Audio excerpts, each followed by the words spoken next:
হতভাগা Neymar junior. একটা বিশ্বকাপ সে হাত দিয়ে ছুঁয়ে দেখতে পারল না। ইনজুরি। এই ইনজুরি নামক শব্দটাই তার ক্যারিয়ারটা শেষের দিকে ঠেলে দিল।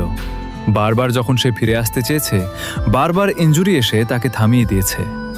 আশায় ছিল 2026 বিশ্বকাপটা সে হাতে নেবে, নিজের স্বপ্ন পূরণ করবে, কোটি কোটি ভক্তদের মুখে হাসি ফুটাবে।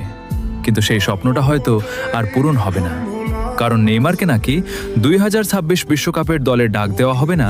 হয়তো এই বিশ্বকাপটাই তার শেষ সুযোগ ছিল।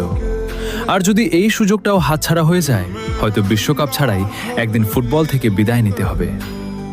বিশ্বকাপ পেয়েও অনেক খেলোয়াড় মানুষের প্রিয় হতে পারে না, কিন্তু নেইমার বিশ্বকাপ ছাড়া, বড় বড় অর্জন ছাড়া আজও কোটি কোটি মানুষের প্রিয় মানুষ। কারণ নেইমার শুধু ট্রফির জন্য ভালোবাসা পায় না, তার খেলা, তার স্কিল, তার ড্রিবলিং, তার লড়াই, এইসবের জন্য মানুষ তাকে ভালোবাসে। হয়তো তার হাতে বিশ্বকাপ উঠবে না, কিন্তু সে মানুষের হৃদয়ে চিরকাল থাকবে। নেইমার, তুমি সারা জীবন আমাদের মনে থাকবে। তোমাকে অনেক ভালোবাসি।